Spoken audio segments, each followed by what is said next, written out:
Good morning everyone.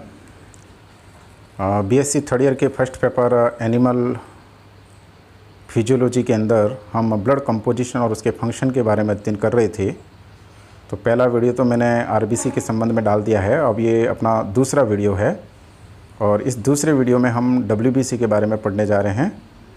तो सबसे first ये जो डब्ल्यूबीसी होती है इसका मैं जो डिटेल बता रहा हूँ कि ये जो डब्ल्यूबीसी होती है इसको हम ल्यूकोसाइट्स बोलते हैं। इसका अन्य नाम क्या है? ल्यूकोसाइट्स। दूसरी बात, ये जो डब्ल्यूबीसी होती है वो थोड़ी इरेगुलर शेप की होती है, साइज़ की होती है और ये भी आरबीसी की तरफ इसका भी जो निर्माण होता है वो बोन मैरो में ही होता है और थोड़ी सी आकार में बड़ी होती है आरबीसी से। ठीक है।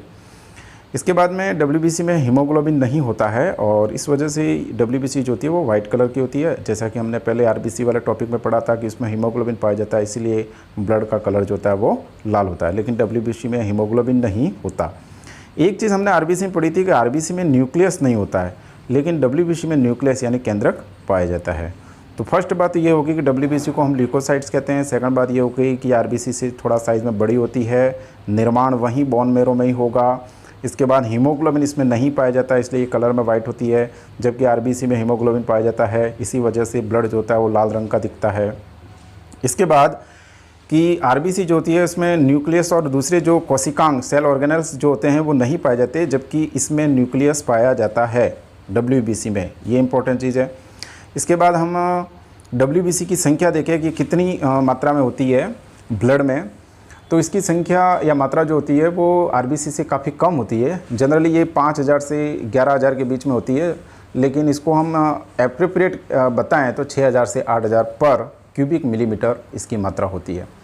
हालांकि ये कोई इसकी कांस्टेंट मात्रा नहीं है। छोटे बच्चों में जो इन्फेंट वगैरह होते हैं शिशु, उनमें इसकी मात्रा थोड़ी ज़्यादा होती है। अगर कोई इन्फेक्शन वगैरह हो जाए आपको तो उस समय भी डब्ल्यूबीसी की मात्रा बढ़ जाती है। फिर ब्लड कैंसर में भी डब्ल्यूबीसी की मात्रा बढ़ जाती है, प्रेगनेंसी में वगैरह। तो कई सारी ऐसी जो कंडीशंस होती है उसमें डब्ल्यूबीसी की मात्रा जो होती है वो वेरी करती है, ऊपर नीचे होती रहती है, कम होती है, बढ़ती रहती है, लेकिन ओवरऑल इसकी जो मात्रा होती है वो 6 से 8000 पर क्यूबिक मिलीमीटर होती है। ठीक है। Now the next point, WBC की जो औसत आयु होती है वो कितनी होती है? तो 4 से 5 दिन। 4 से 5 दिन। जैसा कि हमने आरबीसी की औसत आयु देखी थी वो कितनी थी? 120 डेज, 120 दिन थी, और डब्ल्यूबीसी की जो औसत आयु है वो 4 से 5 दिन है। तो ये हमने देखा डब्ल्यूबीसी की सामान्य जानकारी। इसके बाद में नेक्स्ट बात कि डब्ल्यूबीसी जो होती है वो 2 प्रकार की होती है। टोटल डब्ल्यूबीसी के कितने प्रकार हैं? 2 प्रकार हैं।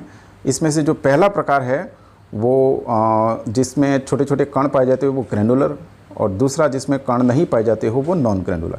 यानी जो डब्ल्यूबीसी होती है उसके 2 प्रकार हैं। ऐसी क्योंकि डब्ल्यूबीसी कई प्रकार की होती है, लेकिन सारे प्रकारों को हम 2 भागों में कैटेगराइज कर सकते हैं।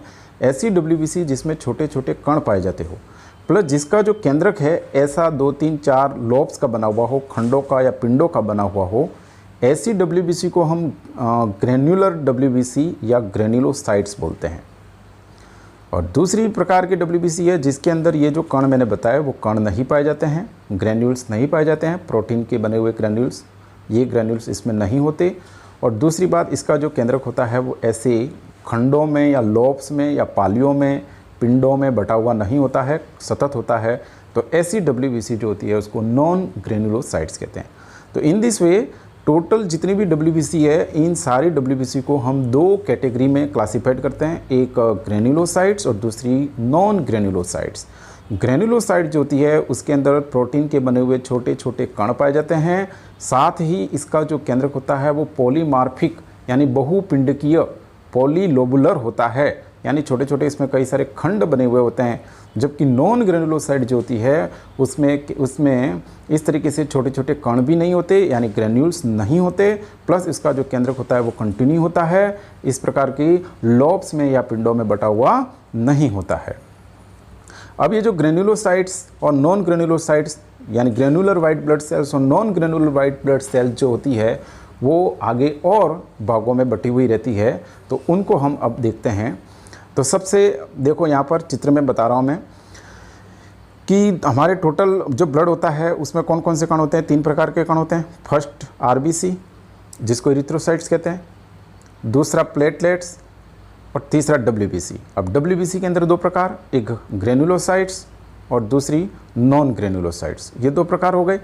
ठीक है, जो ग्रेनुलोसाइट्स है उसके अंदर आती है न्यूट्रोफिल्स, इओसिनोफिल्स और बेसोफिल्स।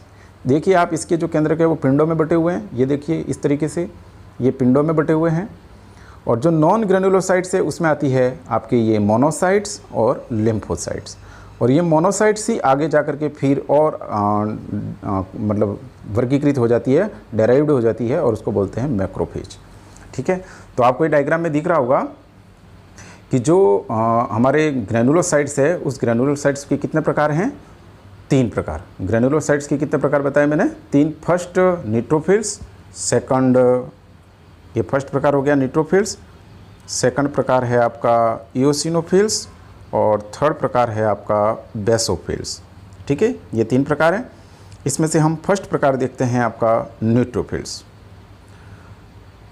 ये ग्रेनुलोसाइट्स है, हो यहाँ थोड़ा मिस्टेकली नॉन ग्रेनुलोसाइट हो गया, ये ग्रेनुलोसाइट्स की बात कर रहे हैं हम। तो ग्रेनुलोसाइट्स में 3 प्रकार हो गए, न्यूट्रोफिल्स, इओसिनोफिल्स और बेसोफिल्स। न्यूट्रोफिल जो होती है वो जितनी भी WBC के प्रकार हैं, अभी हमने देखा WBC के 2 प्रकार हो गए मेन, एक ग्रेनुलोसाइट दूसरा नॉन ग्रेनुलोसाइट। ग्रेनुलोसाइट के अंदर 3 प्रकार हो गए, न्यूट्रोफिल्स, बेसोफिल, इओसिनोफिल्स। ठीक है, और नॉन ग्रेनुलोसाइट्स के अंदर फिर 2 प्रकार हो गए, मोनोसाइट और लिम्फोसाइट। तो इन टोटल प्रकारों में सबसे ज़्यादा मात्रा में जो WBC पाई जाती है, परीक्षा में कभी पूछे तो याद रखना है कि सर्वाधिक मात्रा में पाए जाने वाली WBC कौन सी है, तो 60 to 70% जिस मात्रा में पाई जाने वाली WBC है वो है न्यूट्रोफिल्स। कौन सी है, न्यूट्रोफिल्स। अब इसका नाम न्यूट्रो का मतलब उदासीन, उदासीन है। फिल मतलब किसी भी स्टैन के प्रति ये न्यूट्रल है, यानी ये एसिडिक और बेसिक दोनों प्रकार के स्टैन से स्टैन हो सकती है, दोनों प्रकार के अभिरंजकों से अभिरंजित हो सकती है, इसलिए ये न्यूट्रोफिल है। ओके, इओसिनोफिल जो होती है वो आपके अम्लीय अभिरंजकों से अभिरंजित होती है, इसलिए उसको अम्लरागी बोलते हैं। और बेसोफिल जो होती है वो क्षारीय अभिरंजकों से, यानी ये एसिडिक स्टैन से स्टैन होगी और ये बेसिक यानी एल्केलाइन स्टैन से इसको अभिरंजित या स्टैन किया जा सकता है बेसोफिल्स को। जबकि न्यूट्रोफिल्स कैसी है, न्यूट्रोफिल्स दोनों प्रकार के स्टैन, दोनों प्रकार के अभिरंजकों एसिडिक और एल्केलाइन दोनों से इसको अभिरंजित किया जा सकता है, इसलिए इसको न्यूट्रोफिल्स बोलते हैं। और इसकी जो मात्रा होती है वो सर्वाधिक होती है 60 to 70%। ओके, नेक्स्ट ये बता दिया मैंने कि they are the highest in total white blood cells, सबसे ज़्यादा मात्रा में होती है। इसके बाद इनका मैंने बताया कि ये ग्रेनुलोसाइट है, इसका मतलब इसके अंदर छोटे छोटे कण होंगे इस तरीके से, और प्लस इसका जो न्यूक्लियस होगा वो इस तरीके से खंडों में बटा हुआ रहेगा। और जनरली ये जो खंड होते हैं वो 2 से 7 तक इसमें खंड होते हैं। न्यूट्रोफिल्स में 2 से 7 तक ऐसे लोब्स बने हुए रहते हैं, किसमें, केंद्रक में। इसके बाद न्यूट्रोफिल्स का सबसे मेन फंक्शन होता है कि ये जो भी आपकी बॉडी के अंदर कोई फंजाई है, बैक्टीरिया है, कोई भी पैरासाइट्स आपकी बॉडी के अंदर प्रवेश करता है, कोई भी पैथोजन आपकी बॉडी के अंदर प्रवेश करता है, तो फर्स्ट अटैक उस पैथोजन पर जो करता है वो होती है न्यूट्रोफिल्स। उनको मारने का, उनको तोड़ने का, उनको ख़त्म करने का काम न्यूट्रोफिल्स करती है। डायरेक्ट भक्षण करती है, फैगोसाइटिक नेचर की होती है, यानी बॉडी के अंदर प्रवेश करने वाले बैक्टीरिया या कोई फंजाई और कोई भी मान लो पैथोजेंस आपकी बॉडी में प्रवेश कर रहा है तो उसको भक्षण करने का काम, उसको फैगोसाइटोसिस करने का काम, उसको। तो इस प्रकार अभी हमने पढ़ा न्यूट्रोफिल्स के बारे में, जो कि ग्रेनुलोसाइट का फर्स्ट प्रकार था। अब है ग्रेनुलोसाइट का दूसरा प्रकार। ग्रेनुलोसाइट का दूसरा प्रकार है इओसिनोफिल्स। तो हमने देखा था कि न्यूट्रोफिल जो होती है वो उदासीन होती है किसी भी अभिरंजक के, यानी कि क्षारीय अभिरंजक के प्रति और अम्लीय अभिरंजक के प्रति वो उदासीन है, जबकि ये जो होती है वो अम्लीय अभिरंजकों से ही अभिरंजित होती है, इसलिए इसको हम इओसिनोफिल बोलते हैं। ये एसिडिक स्टैन से ही स्टैन होती है। इसके बाद इनकी जो मात्रा है 1 to 4% होती है, 1 से 4%, जबकि न्यूट्रोफिल जो होती है वो हाईएस्ट होती है, अबव 60%। यानी टोटल ग्रेनुलोसाइट के अंदर 3 प्रकार के अपने कण देखे थे, फर्स्ट न्यूट्रोफिल, सेकंड बेसोफिल और थर्ड इओसिनोफिल। तो न्यूट्रोफिल जो होती है वो 60% से ज़्यादा होती है और ये 1 से 4% तक होती है। इसके बाद हमने देखा कि हम देख रहे हैं कि भाई ग्रेनुलोसाइट पढ़ रहे हैं तो ये भी ग्रेन्यूल्स, इसमें छोटे छोटे ग्रेन्यूल्स पाए जाएंगे, प्लस इसके अंदर लोब्स, इसका जो न्यूक्लियस होगा वो 2 केंद्रकों से मिलकर बना, मतलब 2 खंडों से मिलकर बना हुआ होता है। इसके बाद इओसिनोफिल जो होती है वो मेनली पैरासाइटिक इन्फेक्शन के प्रति रेस्पॉन्सिबल होती है, यानी कोई कृमि का, हेलमिंथीस का जो संक्रमण हो जाता है उसमें सबसे बड़ा मेजर रोल ये प्ले करती है। इसके बाद में बॉडी के अंदर इन्फ्लेमेटरी रेस्पॉन्स यानी बॉडी के अंदर सूजन वगैरह जो होते हैं उसके लिए भी इयोसिनोफिल जिम्मेदार होती है और एंटी हिस्टामिनिक प्रकृति की होती है। हिस्टामिन जो होता है वो बेसोफिल से निकलता है और उसका विपरीत एंटी हिस्टामिनिक प्रॉपर्टी जो होती है वो इयोसिनोफिल्स की होती है। तो ये हो गई हमारी बात इयोसिनोफिल्स के बारे में। अब है तीसरा प्रकार, तीसरा है न्यूट्रोफिल्स का ग्रेनुलोसाइट्स का तीसरा प्रकार है बेसोफिल्स, जो कि 0.5 यानी कि 0.5 से लेकर के 1% तक मात्रा में होती है। न्यूट्रोफिल्स उदासीन थी अभिरंजकों के प्रति, इयोसिनोफिल एसिडिक अभिरंजकों से अभिरंजित होती थी, जबकि बेसोफिल जो होती है वो क्षारीय अभिरंजकों से अभिरंजित होती है। मात्रा कितनी होती है? 0.5 से 1% तक। इसके बाद ये भी ग्रेनुलोसाइट है, इसका मतलब इसके अंदर इस कोशिका के अंदर भी छोटे छोटे कण पाए जाएंगे, प्लस इसका जो केंद्र होगा वो भी इस तरीके से खंडों में या लोब्स में बटा हुआ होगा। जनरली 2 से 3 लोब्स होते हैं बेसोफिल्स में, ठीक है। और संख्या में सबसे कम होती है। जितने भी ग्रेनुलोसाइट है हमने देखा था कि भाई न्यूट्रोफिल जो होती है वो 60% से ज़्यादा है, हाईएस्ट संख्या में होती है। इयोसिनोफिल्स 1 से 4% होती है और जबकि ये तो 1% से भी कम होती है, 1% से भी इसकी मात्रा कम होती है। एलर्जिक कंडीशन में इसकी मात्रा बढ़ जाती है। एलर्जिक कंडीशन में इयोसिनोफिल्स का भी मेन रोल होता है, प्लस इसकी भी अच्छा रोल होता है। सबसे मेन जो इंपॉर्टेंट चीज़ होती है वो आपको याद रखनी है, जो कि परीक्षा में पूछी जा सकती है, कि बेसोफिल जो होती है वो हिस्टामिन का स्रावन करती है और हिपेरिन का स्रावन करती है।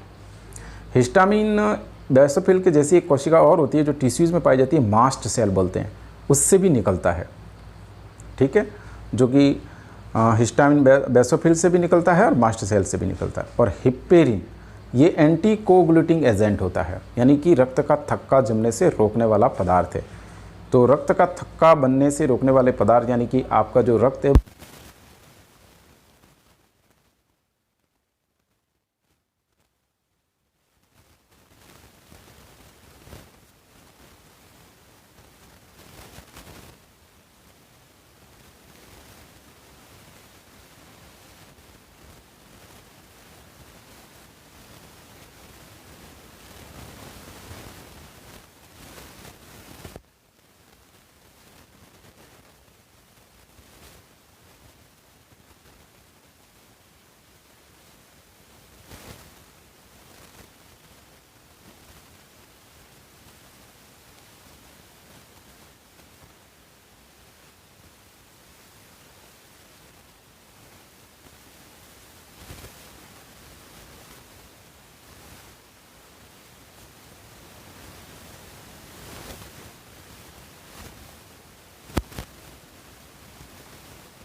5% तो होती है आपकी ग्रेनुलोसाइट्स और 35% होती है आपकी नॉन ग्रेनुलोसाइट्स। इस 35% के अंदर 5% होती है आपकी मोनोसाइट, ठीक है, क्लियर हो गई बात। नॉन ग्रेनुलोसाइट टोटल कितना प्रतिशत होती है? 35%। इस 35% के अंदर मोनोसाइट कितने प्रतिशत होती है, जो कि नॉन ग्रेनुलोसाइट है? 5%। ये आकार में बिगेस्ट होती है, सबसे बड़ी साइज़ की होती है ये मोनोसाइट्स, और इसका जो केंद्रक है वो बीन शेप्ड होता है, मतलब सेम की वालर आता है ना, उसके आकार का होता है। इसके बाद में ये भक्षणकारी प्रकृति की होती है। और जब कभी भी ये ब्लड जो होता है, ब्लड की जो वेसल्स होती है, ब्लड की जो नलियाँ होती हैं, डक्ट वेसल्स, उस वेसल्स के अंदर से निकल कर के बाहर टिश्यूज़ में आ जाती है, ऊतकों में आ जाती है, तब ये मैक्रोफेज में कन्वर्ट हो जाती है। तब इसको हम क्या कहेंगे? मैक्रोफेज। और जो मुख्य भक्षणकारी का काम करती है, यानी कि आपके जो बॉडी का इम्यून सिस्टम होता है, उस इम्यून सिस्टम में सबसे पहले आपकी बॉडी में कोई पैथोजन घुसता है और सबसे पहले उसको रोकने का कोई काम करता है, जिसको हम first line of the immune system बोलते हैं, first line of the immune system. और उसमें ये 2 होते हैं, मैक्रोफेज और न्यूट्रोफिल्स। ये बहुत इंपॉर्टेंट क्वेश्चन है कि बॉडी में इम्यून रेस्पॉन्स जो सबसे फर्स्ट देने वाली सेल्स होती है, first line of the immune system जिसको बोलते हैं, वो कौन है? न्यूट्रोफिल्स। सबसे पहला उस पैथोजन को मारने का काम न्यूट्रोफिल्स करेगी और साथ साथ में मैक्रोफेज करेगी। ये दोनों मिलकर के, ये दोनों भक्षणकारी प्रकृति की होती है, उसको तोड़ने का, ख़त्म करने का काम करती है। तो हमने मोनोसाइट में पढ़ा कि ये नॉन ग्रेनुलोसाइट के टोटल 35% में से 5% होती है, आकार में बड़ी होती है। न्यूक्लियस जो होता है वो बीन शेप्ड होता है। इसके बाद में ये आपके स्कैवेंजर प्रकृति की, यानी कि फेगोसाइटिक नेचर की होती है। और जब ब्लड में बह रही है तब तो उसको मोनोसाइट कहते हैं। जब भी ब्लड से बहते हुए बाहर आ जाती है, टिश्यूज़ में आ जाती है, तब ये मैक्रोफेज में कन्वर्ट हो जाती है। और मैक्रोफेज और न्यूट्रोफिल जो होते हैं वो first line of the immune system, यानी कि सबसे इम्यून सिस्टम में सबसे पहला रेस्पॉन्स दिखाने वाली सेल्स ये दोनों होती है। दूसरे नंबर का आपका नॉन ग्रेनुलोसाइट्स होता है लिम्फोसाइट्स। अभी हमने देखा था टोटल नॉन ग्रेनुलोसाइट्स कितनी होती है 35%। इस 35% में से 5% कौन हो गया मोनोसाइट, और शेष बचा 30% यानी 30% आपकी लिम्फोसाइट्स होती है। और ये जो लिम्फोसाइट होती है वो नॉन फैगोसाइटिक नेचर की होती है, ये भक्षण का काम नहीं करती। जैसा कि अभी तक की हमने जितनी भी सेल्स पढ़ी है वो जनरली भक्षण का काम करती है, फैगोसाइटिक नेचर की होती है। ये फैगोसाइटिक नेचर की नहीं होती है। कौन? लिम्फोसाइट। ठीक है, लिम्फोसाइट दो प्रकार की होती है, एक बी लिम्फोसाइट और दूसरी होती है T lymphocyte. Non granulocyte, non granulocyte के अंदर दो मोनोसाइट लिम्फोसाइट, और लिम्फोसाइट के अंदर फिर दो B lymphocyte and T lymphocyte. निर्माण कहाँ होगा? निर्माण सभी ब्लड सेल्स का आपको पता है एक ही जगह से होता है, बोन मैरो में। इनका भी निर्माण बोन मैरो में होगा, लेकिन इनका परिपक्वन, इनका मैच्योरेशन जो होता है, स्पेशली टी लिम्फोसाइट का जो मैच्योरेशन होता है वो थाइमस में होता है। ये आपको इंपॉर्टेंट है, याद रखना है। टी लिम्फोसाइट्स का मैच्योरेशन कहाँ होता है? थाइमस में। ठीक है, ओके। अब हम पढ़ते हैं आगे बी लिम्फोसाइट के बारे में। तो जो बी सेल या बी लिम्फोसाइट होती है वो एंटीबॉडी बनाती है। ये सबसे इंपॉर्टेंट क्वेश्चन है, निम्नलिखित में से कौन सी सेल एंटीबॉडी बनाती है? प्रतिरक्षी। आपने एंटीबॉडी प्रतिरक्षी नाम सुना होगा, जो कि एंटीजन के विरुद्ध बनने वाली सेल मतलब स्ट्रक्चर प्रोटीन्स होते हैं। तो ये जो एंटीबॉडी होते हैं वो कौन बनाती है? B lymphocyte. ठीक है, और ये ह्यूमोरल इम्यून सिस्टम के लिए रेस्पॉन्सिबल होती है, ह्यूमोरल इम्यून सिस्टम के लिए। ओके, टी लिम्फोसाइट जो होती है वो बी लिम्फोसाइट को एंटीबॉडी बनाने के लिए मदद करती है, उसका हेल्प करती है। और ठीक है, और दूसरे दोनों प्रकार की हो गई आपके बी लिम्फोसाइट और टी लिम्फोसाइट। इसके अलावा टी लिम्फोसाइट के और भी प्रकार हैं कई सारे, T helper cell, T toxic cell, है ना, और भी इसके कई सारे प्रकार हैं। ठीक है, इसके बाद में हम अगला पढ़ते हैं WBC के फंक्शन। ठीक है, नेक्स्ट पॉइंट है WBC के फंक्शन। तो अभी तक हमने जो WBC पढ़ा उसमें इसका जो मेन कार्य था वो हमारी बॉडी में इम्यून सिस्टम को मेंटेन रखने का, हमें जो रोगाणु होते हैं पैथोजेंस उससे सुरक्षा प्रदान करने का इसका मुख्य कार्य था। और ये रोगाणुओं से सुरक्षा प्रदान करने के लिए इम्यूनिटी के रूप में दो मेन काम करती है। पहला काम तो ये फैगोसाइटिक होती है, यानी कि आपने देखा मैक्रोफेज और न्यूट्रोफिल जो होती हैं वो जो भी हमारे बॉडी में पैथोजेंस प्रवेश करता है उनको नष्ट करने का, उसको ख़त्म करने का काम करती है। और दूसरा हमने देखा कि बी लिम्फोसाइट जो होती है वो एंटीबॉडी बनाने का काम करती है। इसके अलावा हमने ये भी देखा कि ये जो WBC होती है वो हिपेरिन का सिक्रेशन करती है, और हिपेरिन जो होता है वो एंटीकोगुलेटिंग होता है, यानी कि ब्लड वेसल्स के अंदर ही जमने से रोकता है, उसके क्लॉटिंग को रोकता है। इसके अलावा WBC कई सारे प्लाज्मा प्रोटीन का भी निर्माण करती है। कई प्लाज्मा प्रोटीन ऐसे होते हैं जो WBC के द्वारा बनते हैं। और इसके अलावा ये जो होती है एंटी हिस्टामिनिक प्रॉपर्टी भी होती है, जो कि एलर्जी वगैरह में भी रोल प्ले करती है। तो ये जो मैंने इस वीडियो में WBC के बारे में पढ़ाया है, एक्चुअल में WBC जो है वो इम्यूनोलॉजी में भी आती है, लेकिन मैंने इम्यूनोलॉजी का टॉपिक नहीं पढ़ा रहा हूँ, मैं ब्लड कंपोजिशन पढ़ा रहा हूँ। इसलिए हमको यहाँ जो देखा है हमने मटेरियल, वो मटेरियल आपके ब्लड में WBC क्या होती है, ब्लड कंपोजिशन के रिलेशन में WBC क्या है उसको देखा है। अब WBC का हम आगे डिटेल अध्ययन जब इम्यूनोलॉजी पढ़ेंगे उसमें और ज़्यादा करेंगे। That's all, thank you.